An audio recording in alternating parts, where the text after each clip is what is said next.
And welcome back into the Sports Source. This segment of our program brought to you by the law offices of Ogle, Elrod, and Burrill. And we always appreciate them for being a part of the show. Folks, if you need legal representation, this is the group to call. They can help. You know, it's always scary to get involved in anything with a legal situation, as Tennessee probably knows right now.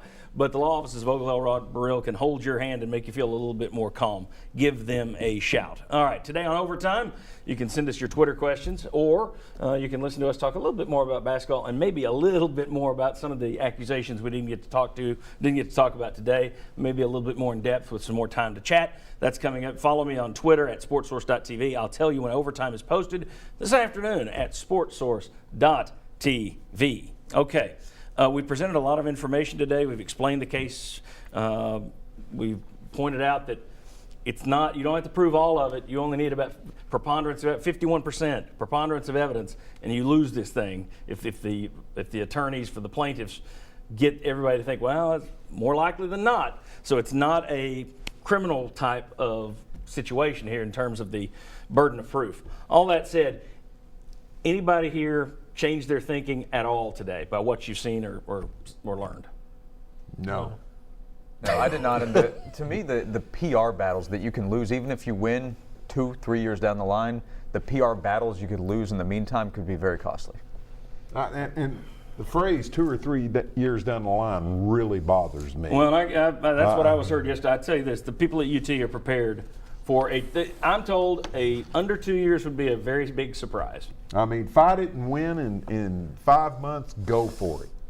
But 2 or 3 years of having this hang over your program, now it'll recede into the background, right, even if it's ongoing. That's going to happen.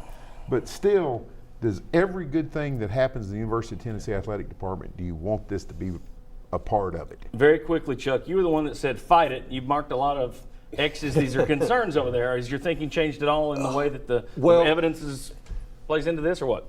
I wish there had been a reasonable chance to reach a settlement before all this came about. For what I've been told, there is not a reasonable chance that both parties are going to be willing to discuss a settlement. So that, to me, is off the table at this time.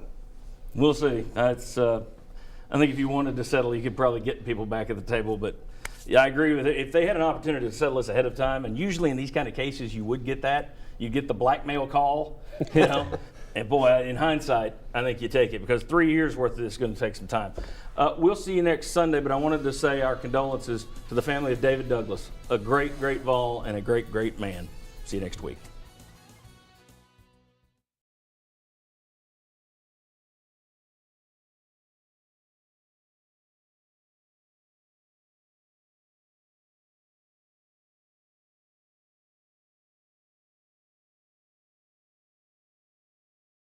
The Sports Source is brought to you by Fast Frame. Shadow boxes come with a lifetime guarantee.